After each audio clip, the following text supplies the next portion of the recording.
Be right back, guys. Going to the Czech Republic.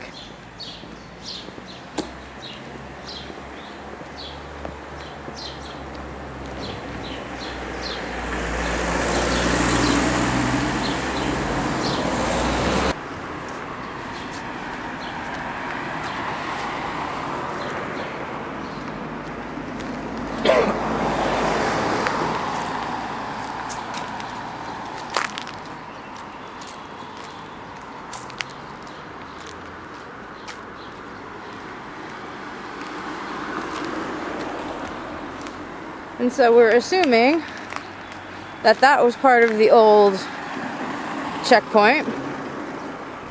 And then if we cross the street, well, we'll do that in a minute, but we think this is the other checkpoint.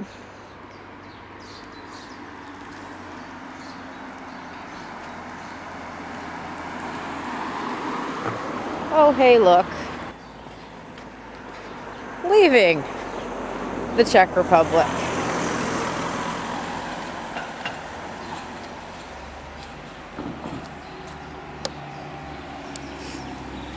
And now we're back in Austria. That was a fun trip.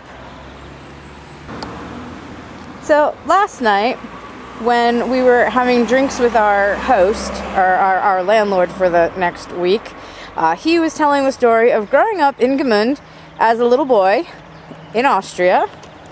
And if you got too close to this area here, well, not this particular area, but any of the border, he said you used to hear the Czech soldiers cocking their guns.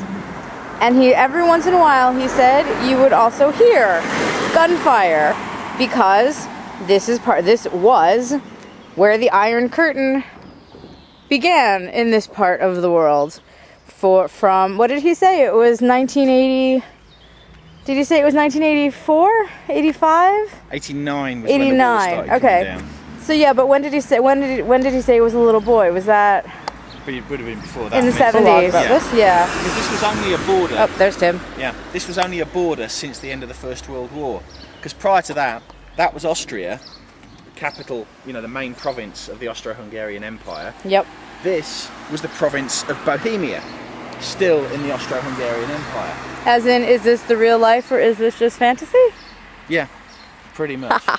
So after 1918, the end of the First World War, when the Austrian Empire fell to bits, this part became independent as Czechoslovakia, and the border came right through the middle of the town. This all used to be Gmünd, but after they drew a line, this side of the dotted line became České Velenice. So not just Velenice, but Czech Velenice, just to let you know absolutely which country you were in. Nice. So Velenice is Gmünd. Yeah. Because a lot of the Czech towns, if you look on an old atlas, it has the old German, Austro-German name in brackets for them.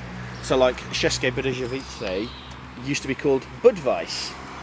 And no prizes for guessing what that's famous for. Really, really shit American beer. But if you try the original Budvar, you're in for a very pleasant surprise. Well, we're in the Czech Republic, so we ought to get some. Yeah. We'll be back. We will. On Thursday, and probably again, because it's so close. But yeah, so this is just, I've never been in the Czech Republic before, so for me, this is a brand new European country. And this is Eastern Europe. And yeah, now I've officially been to Eastern Europe. I mean, okay, for like 5-10 minutes, but I've been in it. I'm standing in it. Pretty interesting, pretty cool. I'm excited. You see this bit in the long grass here? I think that used to be the narrow gauge railway, because in 1919 the border cut all the little trains off from their Gmünd station, so they had to build a brand new railway and a brand new Gmünd station on the Austrian side. Whoops.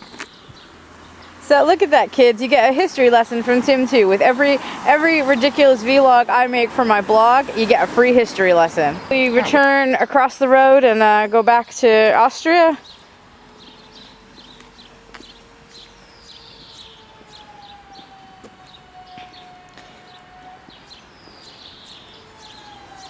I could make some witty political comment about how the EU makes this border possible, but I think I just said it. Tib. Because look, nothing. Empty. Amazing. Oh, well, here we go. Here's a map. Yeah. So there you can see there we go. how the border cuts the town clean in half. Yep, because we are there.